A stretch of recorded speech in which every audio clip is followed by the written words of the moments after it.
In this video, I want to continue talking about the reaction of carboxylic acids and their derivatives.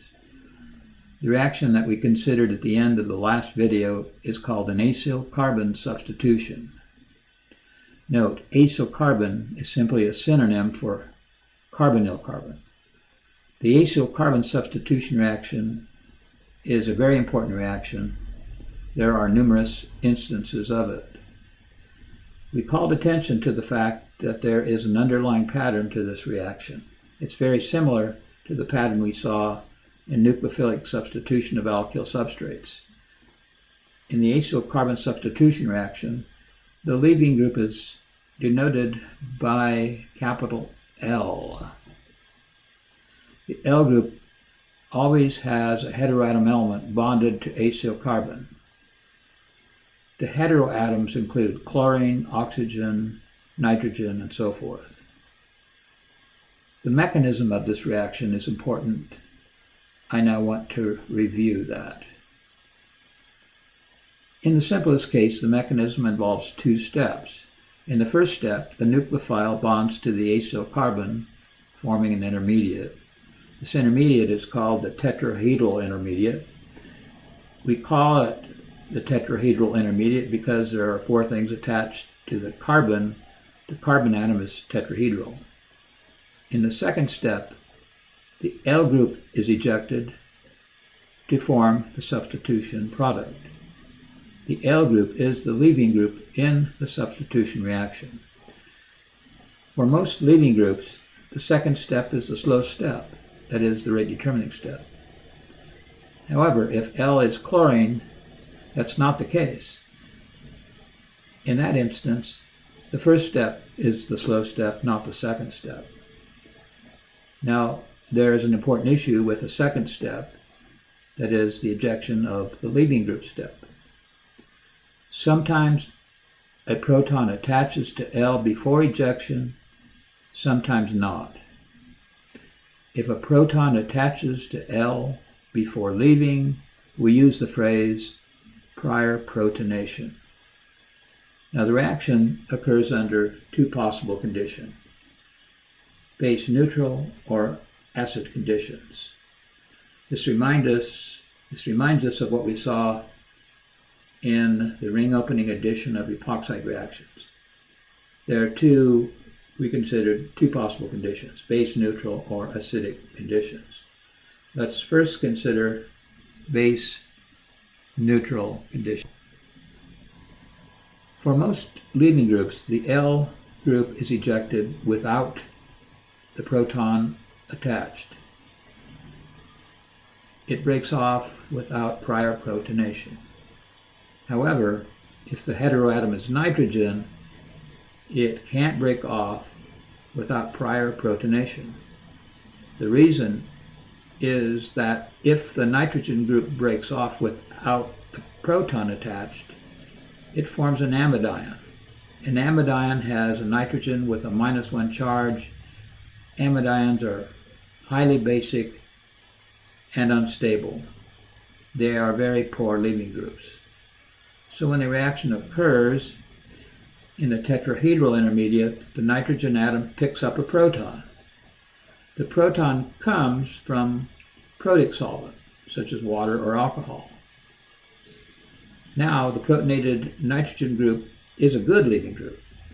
What breaks off is a neutral nitrogen molecule, an amine. Amines are weak, stable bases. An amine breaks off from the tetrahedral carbon. All right. Now let's consider what happens under acidic conditions.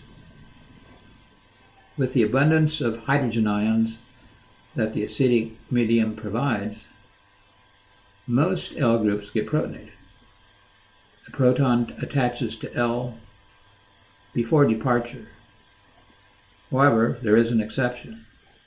If L is chlorine, prior protonation cannot occur because the chlorine atom is too weakly basic. Recall that a chloride ion, Cl-, is not a base at all. It's too weak of a base. Therefore, it really can't pick up a proton at any time. So let's turn our attention to a different reaction of, well, in this case it would be carboxylic acid derivatives. And the reaction we're going to consider is kind of part and parcel to acyl carbon substitution. That's why I include it here. We want to look at the reaction of carboxylic acid derivatives with organometallic compounds. Now, if you recall, organometallic compounds fall fundamentally into two categories. Category 1, those are the most reactive ones, and they include where the metal is group 1, group 2, the organolithium and the Grignard reagents. And group 2 include all the other metal organometallics, and they're less reactive. Now, first, let's look at a case of a carboxylic acid derivative reacting with a category 1 organometallic. Well, the story is, because they're so reactive, they'll react with all carboxylic acid derivatives, well, except amides. Amides are actually the least reactive of all of the carboxylic acid derivatives. The general pattern of reaction is, here's our general representation of a organometallic. Carbanion part acts as a nucleophile. It's going to bond to that carbon. Right, makes your tetrahedral intermediate. Step 2, it's going to eject the leaving group here, and we will get an aldehyde or a ketone. Now, assuming additional Grignard reagent, then there is a follow-up reaction. Remember, aldehyde ketones will readily react with organolithium or Grignard reagent. We're using organolithium here, so it's natural that the aldehyde ketone produced here will react with additional organometallic reagent. The G minus acts as a nucleophile. It's going to attach to the carbonyl group. The lithium ion bonds to the oxygen. In other words, this is just the classical addition to a carbonyl group that we studied back in chapter 20. And so you get this addition product, right? Now, this is actually a lithium alkoxide salt. I mentioned this before. But in many organic chemistry reactions, the final product is an organic salt. And it wouldn't go any further, and if you wanted to, you could go through the labors of isolating it, purifying it, but nobody does. And generally what we do is we add acid or base, convert it to a neutral compound. In this case, we do an acid workup. We add aqueous acid. Here's an acid-base reaction, H plus protonates the oxygen, and you're getting an alcohol product here. Let's see, the next slide show an actual example, make this maybe a little clearer. We're using an ester and a Grignard reagent, very reactive organometallics. They react with all the carboxylic acid derivatives except for amides. And I want to mention that we're not including carboxylic acids here. If we did, it would just be an acid-base reaction, and that would destroy the Grignard reagent, and you'd be done. So we have an ester Grignard reagent, ethyl magnesium bromide. That's going to do an acyl carbon substitution on that, producing this ketone. Now, assuming we have additional Grignard reagent, and normally when we do this reaction, you'd have a 2-to-1 mole ratio, twice as much of the Grignard as you would the substrate here. All right, so as long as we have additional Grignard, that's going to affect an addition on the carbonyl group here. Here's the addition product. And it would stop here. That would be as far as it would go. But we do an acid workup. Protonates the oxygen, and you're getting an alcohol. Notice a tertiary alcohol. We start out with this carbonyl group. We're going to lose the methoxyl. We attach two carbon groups, two ethyl groups to that carbon, and this pattern reaction is always going to give a tertiary alcohol. All right, let's now look at the category 2 organometallics. Being less reactive, they won't react with, let's say, esters and so forth. They will only react with the most reactive, which are acid chlorides. There is a difference in reactivity of carboxylic acid derivatives. For now, just note this, that of the possible derivatives, the most reactive is acid chloride, and the least reactive is amide. That's all I need to know right now. The most reactive is acid chloride, and the least reactive are amides. Your category 2 organometallics, they're WIMPs. they can only react with the most reactive of the carboxylic acid derivatives, the acid chloride. And so I'm going to use diorganocadmium. G represents an organic group. It could be any kind of organic group. All right, so the first reaction basically is here's the ionic form of the organometallic. The carbanion acts a nucleophile attaching to the carbon, giving a tetrahedral intermediate, which then in step 2 ejects the chloride ion, and you've got a ketone. And guess what? These category 2 organometallics, they're such wimps, they won't affect an addition on a carbonyl group of an aldehyde ketone. They just don't. They're not reactive enough. You know, it takes a Grignard or it takes an organolithium, but an organocadmium, nope, that's it. So the reaction is done here. It stops, and you have a beautiful way actually to make a ketone, starting from here at an acid chloride.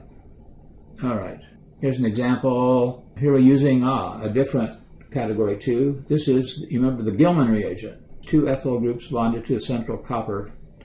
In the ionic form, we write break off 1 as a carbanion, everything else is positive. The ethyl carbanion is nucleophilically going to attach to the carbon, and in step 2 it kicks out a chloride ion. And reaction stops here at the ketone. Oh, you are getting a byproduct here of the ethyl copper. All right. The next reaction that we want to consider is, this is, as we were counting before on the list, I think was number 3, the reduction of carboxylic acids and derivatives. Now, if you think about it, we recently talked about reduction of aldehydes and ketones. Those are going to be related processes. Now the focus is on reduction of, well, we're including both now, carboxylic acids and derivatives. Except for amides, when they're the least reactive, carboxylic acids and their derivatives, they all reduce to primary alcohols. That's a general pattern. So if you start out with a carboxylic acid or a derivative, but not amide, the reducing agent will react with it, produce a salt, and then you do an acid workup on the salt, and you're going to get an alcohol. In this reaction, there are 2 reducing agents that are used. Lithium aluminum hydride, LiAlH4, and sodium borohydride, NaBH4. Now, we've done a lot to date with sodium borohydride. I don't think we've done very much with lithium aluminum hydride. Yeah, I did mention it in the reduction of aldehydes and ketones. We should know that lithium aluminum hydride is about 10 times more potent than sodium borohydride, 10 times more reactive. In fact, it's so reactive you normally don't see it in an undergraduate chemistry lab because it has potential to catch fire. You have to be very careful with it. Now, lithium aluminum hydride is strong enough to affect reduction of a carboxylic acid and all derivatives, including an amide. The sodium borohydride, being less reactive, will only reduce acid chlorides. All right? Let's take a look at the mechanism using an aluminum hydride anion and an ester to illustrate this. Well, step 1, it's basically aluminum hydride donates a hydride ion as a nucleophile to the carbonyl carbon. The aluminum acts as a Lewis acid attaching to the alcohol. You notice that's basically adding an aluminum hydrogen across the C double bond O. You still have 3 more ALH bonds that can bond to 3 more esters, and you end up with this complicated looking aluminate salt. Each of the carbons here is really tetrahedral. Well, the next step is the ejection of the heteroatom leaving group here, the OCH3. Now, that sometimes it has trouble doing that. If you used a very nonpolar solvent, it would have a lot of trouble.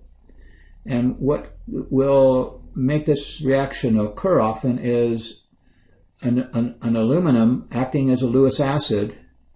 It's going to attach to this and help to pull off the O carbon group here. All right. So there's a little bit of a challenge, you see, for that heteroatom group to come off, and what will often help it is your aluminum acting as a Lewis acid. All right, when that breaks off, you have an aldehyde. Now, there's still active reducing agent around, aluminum hydride species all around. And so that aluminum hydride is going to go ahead and reduce the aldehyde to a salt, and the salt is worked up by acid to give the final alcohol product. All right. Now, I mentioned that amides are an exception. Amides are the least reactive of the carboxylic acids. They require the most potent reducing agent to react with them, which is lithium aluminum hydride. Now, interestingly, the course of the reaction is different, however. Now, before, we were always getting a primary alcohol. Right? Reduction of a carboxylic acid or a derivative would produce the primary alcohol. But now, that's not our product. We actually get an amine. And the reason we get an amine is a testament to the fact that the nitrogen is such a poor leaving group. It's so hard to break off as an amide ion. It actually refuses to break off, and so it just stays attached. We'll see what's happening down here. As we showed before, there's an addition of the aluminum hydride across the CO double bond, and hydride acts as a nucleophile, attaching to the carbonyl-carbon. Aluminum is a electrophile, a Lewis acid bonding the oxygen. Now, ordinarily, this heteroatom group would be pushed off, would be ejected. But it's so terrible a leaving group, it refuses to break off. Instead, what it does, it countervenes, and the lone pair from the nitrogen actually is pushed in, and it, in fact, breaks off the oxygen aluminate group. That's actually the next thing that happens. That produces, when that lone pair swims in and kicks out the aluminate as a leaving group, you get this, remember this? Positive CN double bond called an iminium ion. Now, there's still reducing agent around. The aluminum hydride is going to donate a hydride ion to the carbon here, and boom, that produces your amine product. Right? One way to look at this pattern-wise is that everything attached to nitrogen, that doesn't change. The CO double bond is effectively reduced to a methylene when all is said and done, when you do the whole, go through all the steps and the final workup. Reducing the C double bond O to a methylene. All right, now, every time I talk about this, I have to appreciate the actual ingenuity of organic chemists. They must have been sitting around thinking to themselves, thinking about the detailed mechanism that we just outlined for reduction. Organic chemists have come up with a couple of designer reducing agents, and requiring some spatial conditions that if you take, this works with an acid chloride and an ester, and you react it with one of these spatial designer reducing agents, you get reduction, but it's different than before. It actually, the reduction product is an aldehyde, not a primary alcohol. Now, the two designer reducing agents are diisobutyl aluminum hydride. Here's its structure here. It's helpful to abbreviate that one. You can say di-val-H. Di-isopropyl butyl aluminum Al, and then hydride. Notice there's just one hydride ion here. With the, let's say, aluminum hydride, there was, aluminum hydride would be 3. The lithium aluminum hydride, there's 4. Second, this is a variation of lithium aluminum hydride. If you start it with lithium aluminum hydride, LiAlH4, 3 of the hydrides are replaced by tertiary butoxy groups. Right? Now, tertiary butoxy groups, those are those large oxide groups. And you abbreviate that here, that's LiAlH-OTBU. Now, the world needs actually an acronym for the designer agent number 2. For number 1, it probably has its own acronym, di-val-H. It doesn't exist for number 2. I think I've suggested to students, maybe you can, if you can think of a cool acronym, let us know. I've come up with some dumb ones, and they're so dumb I didn't put them. But anyway, I want to explain now. Well, let's look at the overall reaction, and you can see here what's happening, and then we'll get into the explanation. Now, the 2 substrates that you're going to require are the acyl chloride and the ester. Now, they're treated either with reducing agent number 1 or number 2. A couple of conditions you do require, though, are low temperature. We'll explain why in a bit. Minus 78 degrees Celsius. That's basically dry ice temperatures. And then a nonpolar solvent, like toluene. All right, there's a salt that's produced, and you do the acid workup, and boom, you'll get an aldehyde here. So, what's happening? Well, I'm going to explain, but there's a number of factors that come into play. One of the main ones is that these designer-reducing agents, if you examine them, have large, bulky groups attached to the aluminum. You see, they basically they have steric hindering groups. And that steric hindrance is going to play a role in making this reduction happen the way that it does. The 2 isobutyl groups here, 2 large bulky groups, and the 3 tertiary butoxy groups. Those are all big, bulky groups. Now, first of all, to explain all this, let me give you a simplified view of the reduction mechanism that would involve a normal, unhindered hydride agent, either sodium borohydride or aluminum hydride. Alright, so this is the way the reduction works normally. If you use this lithium aluminum hydride, sodium borohydride. The hydride ion acts as a nucleophile, bonds to the carbon. It produces this tetrahedral intermediate. It then ejects the leaving group to give the aldehyde. There's still hydride ions around from the reducing agent, and the next step is a hydride ion from the reducing agent, then it nucleophilically attaches to the carbon, the carbonyl carbon of that aldehyde. And then the basic at this point, it's a salt. It's a borate or aluminate salt, and it stops there. What you do is the acid workup. The acid workup basically attaches a hydrogen ion to the O-, and you get your alcohol here.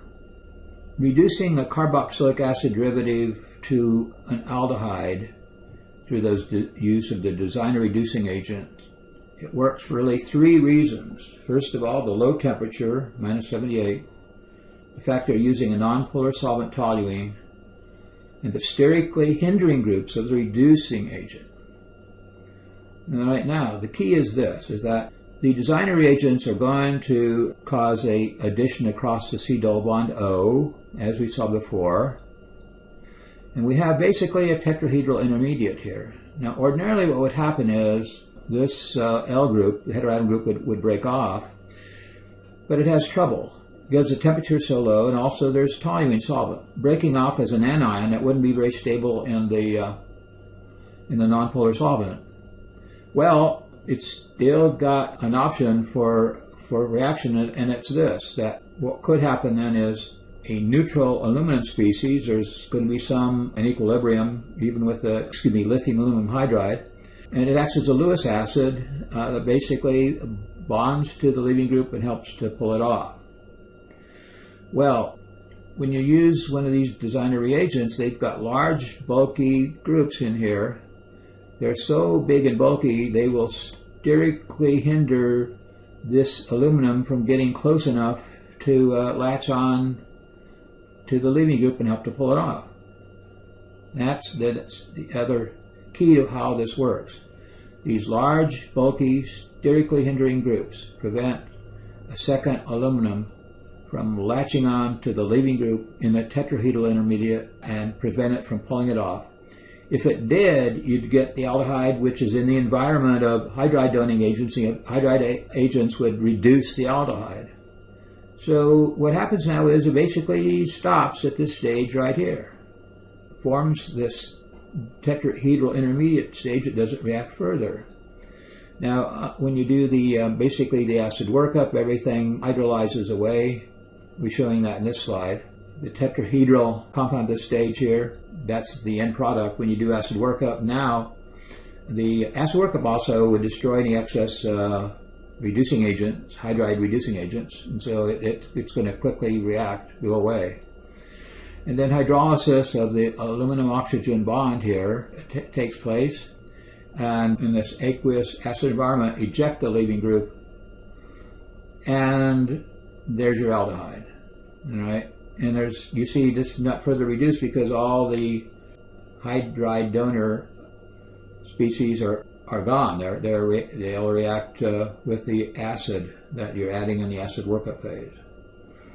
So that's how basically that reaction works. It's a good reaction, goes in high yield.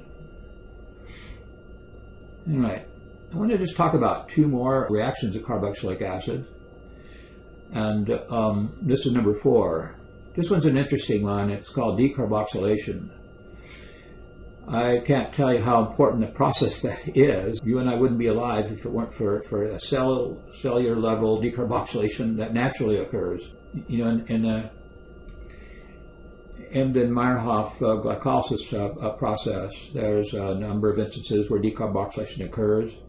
In the citric acid cycle, there's a cycle of 8 species traveling in a circle around and around, and there's a couple of reactions there that involve decarboxylation. Decarboxylation is the conversion of a carboxylic acid, the fragmentation of it, the elimination of carbon dioxide from that. Well, chemically, when I talked about the decarboxylation citric acid cycle, that's partly where you're getting the carbon dioxide that basically goes to the lungs and we breathe it out. All right. Well, in the laboratory, decarboxylation is really a tough process. You can't just take any old carboxylic acid and do the decarboxylation, elimination of CO2. Biochemically, there's an enzyme cofactor system that makes it all happen. But if I just take, for example, this an ordinary carboxylic acid, well, you're going to have a tough time decarboxylating it. What I want to stress here, though, is there is carboxylic acids, if they have certain activating groups on them, and you heat them to high temperature, they will decarboxylate. Now, I talk about activating groups. Look at these groups. Pay attention to them. They're so important. I even give them a spatial category name. The C double bond O, the nitro group, and the CN. It's not written on the slide here, but I call those the 3 amigo groups. I do that because that makes a big deal of the 3. They're really important. We'll see them again back in the next chapter, chapter 22. But the idea is this, is that if you have a carboxylic acid and either of these 3 groups are attached to the so-called alpha carbon. Alpha carbon is the next door carbon. You've got your carboxyl group and then the adjacent carbon, you call that the alpha.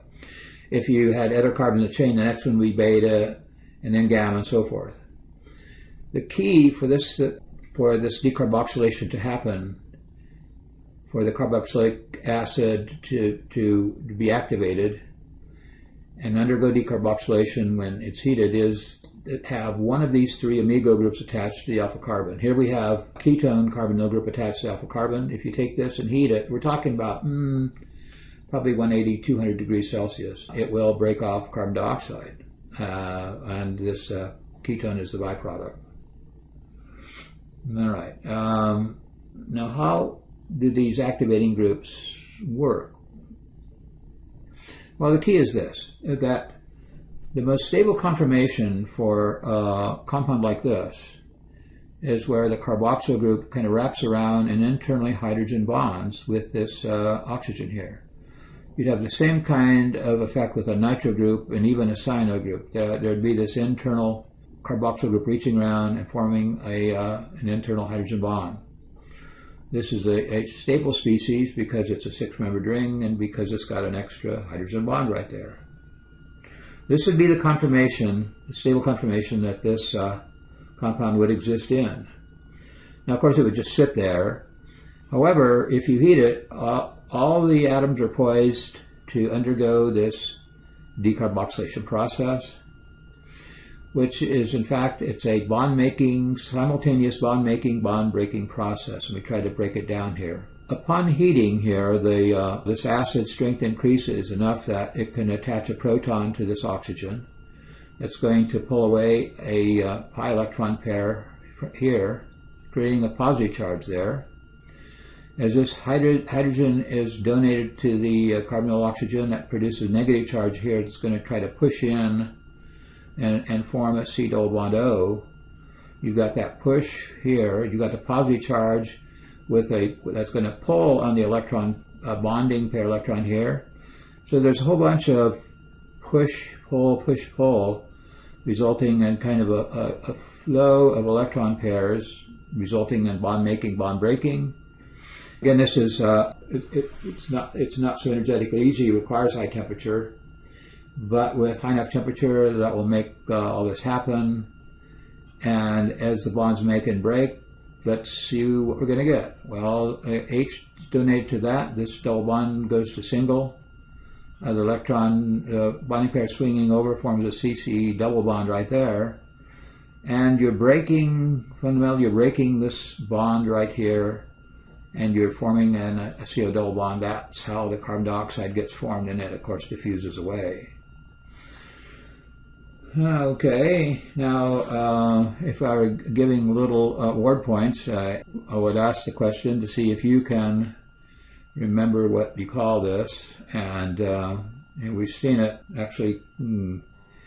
I can't count the times. A couple times. We're going to see it more again. This is the famous enol. We saw it first in first semester. We talked about the acid mercury catalyzed addition of water to a alkyne group. We formed an enol intermediate there. Here, this enol, that's the first product that forms. Enol forms are not so stable. They tend to spontaneously rearrange to a more stable isomeric form called the keto form, and that's what happens here. The mechanism of this, that's something we commented on last semester, and we're going to come back to this because later on we're going to see other cases of enol isomerizing to keto form and so forth, and we'll see other things that enols do. So as I say, pay attention. You're going to see it again. All right. Now, what I have next, I want to kind of a little exercise, I guess. I've got a number of carboxylic acids in this group and this group. If this were in the form of a question, if I were doing a whiteboard discussion, I would put this as a class exercise. I could have done that in a video, I just didn't have time. But the question is, which of these carboxylic acids is susceptible to decarboxylating when they're heated? Always heating to high temperature. Whether that's called a thermal decarboxylation. It's promoted by high temperature, thermally promoted. All of these carboxylic acids will decarboxylate when heated at high temperature, whereas these two will not. Now the key again is that to have one of the three amigo groups bonded to the alpha carbon. And so let's take a look at these. Here you have an amigo group, the nitro, bonded directly to there it is, alpha carbon. Therefore, we have to say a big yes. This will decarboxylate when you heat it. What about over here? Well, there's the alpha carbon, and you got a cyano group. That's one of the three amigo groups, and so yeah, that one's going to decarboxylate upon heating. What about here? There's the alpha carbon, and that's directly attached to a carbonyl ketone amigo. So yeah, this one will decarboxylate. What about that one? It says it will. Do you see why? Well, this might be trickier to examine because I've written the carboxyl group as in the abbreviated form, CO2H. Each of these has a carbonyl group and an OH. All right. So with respect to this one, let's say carbonyl group and OH, the carboxyl group that potentially gone to decarboxylate, break off CO2. The other carboxyl group has a carbonyl group, and that carbonyl group, of course, is attached to the alpha. So yeah, this is going to be vulnerable to thermal decarboxylation. Now, these two we're saying do not. Well, let's see why. Well, there's the nitro group, But you'll notice it's not directly attached to an alpha carbon, it's attached to beta carbon. So it's a big nopers here. It won't decarboxylate on heating. Now this one has fooled many a attentive student, and it won't either, because you see the alpha carbon is the carbonyl group. The carbonyl group can't, an amigo group can't be the alpha carbon. It has to be attached to the alpha carbon here. So this will not decarboxylate. Right. Finally, there's one more reaction that I want to discuss. This is number 5. It's a name reaction. Many of the important reactions in organic chemistry bear the name of their discoverer developers who have already seen that. This one is called the Hell-Volhard-Zelinsky reaction, or for short, HVZ reaction. One uses either chlorine or bromine. You use a carboxylic acid mixed with either chlorine or bromine, a trace of phosphorus, and it affects alpha substitution on the alpha carbon. And it's a good reaction, goes in high yield. Now, kind of put this in context, we have looked at other halogenation reactions. One that might compare with this is that if you have an alkene, you can do halogenation in the so-called allylic position. That's the carbon directly attached to the alkene. If you have an arene, that is an alkyl attached to an aromatic ring, and you use, you can use halogen and light, or you can use one of the designer allylic or benzylic halogenating agents. You get attachment of the halogen on the alpha carbon of that group. Here you're attaching halogen to the alpha carbon of carboxylic acid. Now, the mechanism gets complicated. I'll let you kind of examine it, and here it is. There's a whole lot that happens. That's the mechanism of it, but I don't want to overtax people's thinking on this right now, so we'll potentially can come back to that. But the reaction is a good one, going in high yield, and it's a very useful reaction. So that's all we'll do today.